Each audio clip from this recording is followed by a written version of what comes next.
Tiếp theo các con mở tài liệu ra. Chúng ta sẽ làm một bài xác định lỗi. Identify one error in each sentence. Và yêu cầu của bài còn là gì? Make corrections to it. Chúng ta phải xác định được lỗi trong từng câu và phải sửa lỗi đó. Chúng ta giải quyết câu A luôn nha. That's my desk. Với kiến thức đã học thì các con thấy câu A chỗ nào là sai? My desk, chiếc bàn của tớ, một chiếc thôi. Dùng động từ to be ở ngôi thứ ba số it. It.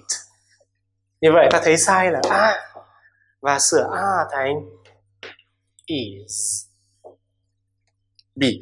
Miss Liên is a English teacher. Con hãy đọc cả câu và cho thầy xem nào. Chỗ nào là sai? Miss Liên chủ ngữ is là a English teacher. Ở đây ta suy diễn.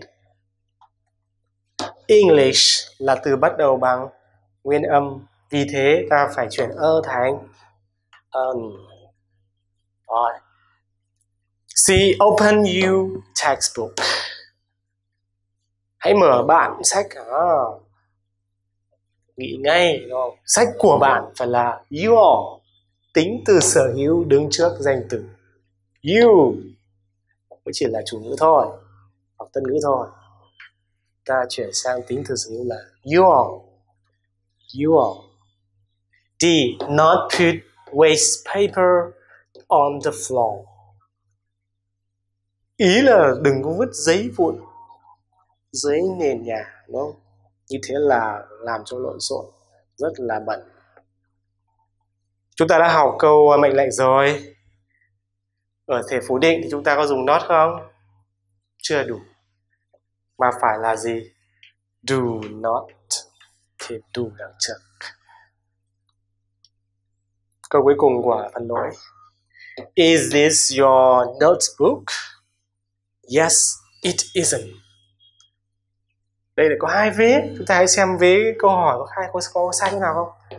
Is this your textbook? Không sai phải không? Như vậy là phần sai sẽ rơi vào câu trả lời. Yes, sai không? Yes, đi với gì?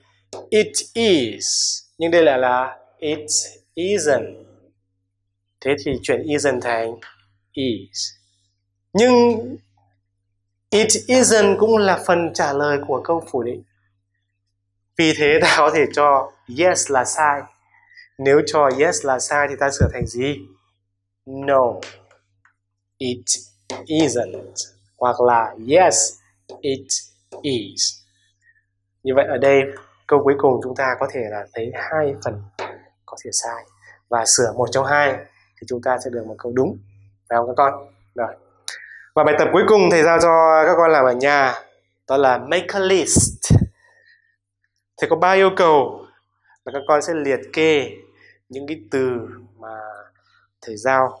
Ví dụ như là phần đầu tiên là list at least 5 places at your school.